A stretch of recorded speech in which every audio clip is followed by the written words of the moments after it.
مشوکوال کبان یا ډولفین یوه ویره لري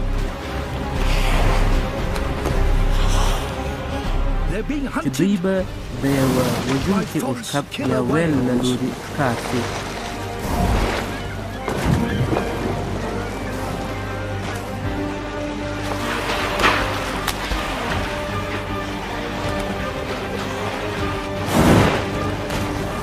په زړه پورې پېښې د وچې څخه بیخي لیرې کېږي چې موږ او تاسې بیخي کم هلته ورځو.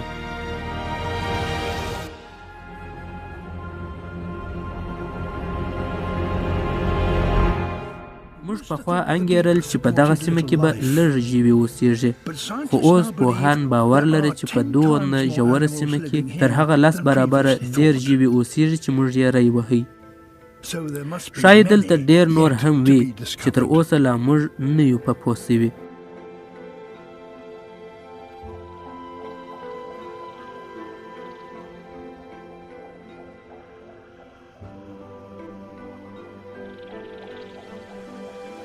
دغه د څښې غوندې کب کټ مټ لکه کوکۍ دغسې روڼ دی.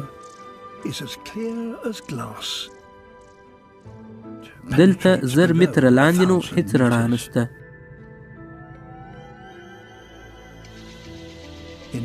په دغه تیاره سیمه کې ژوي خپله رڼا جوړوي، تپ رڼونکې. د ځان مړولو په هیله ځینې تېروتي کبان د دغه ښامار غوندې بیرونکي غاښو لرونکي کب خواته راځي.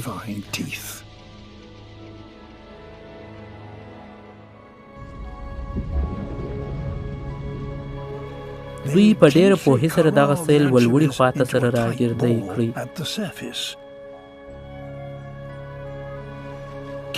خورا په کرارۍ او ارامۍ سره، او وروسته نو پر راخوشي سي.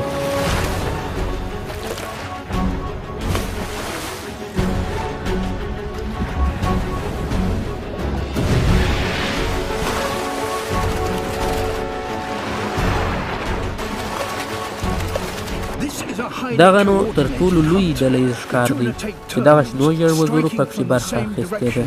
دوی ټول د یوې خوا په تروو کبانو پسې ځي چې هغه پر بلې ځینې ولاړ نیسي.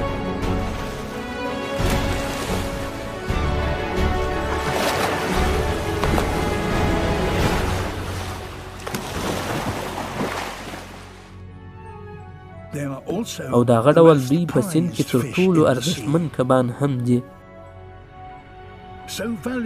دومره ارزښت یې دی چې یوازې یو شین ژړ وزری کب په جاپان کې تر $1 ملیون ډېر ارزښت لري.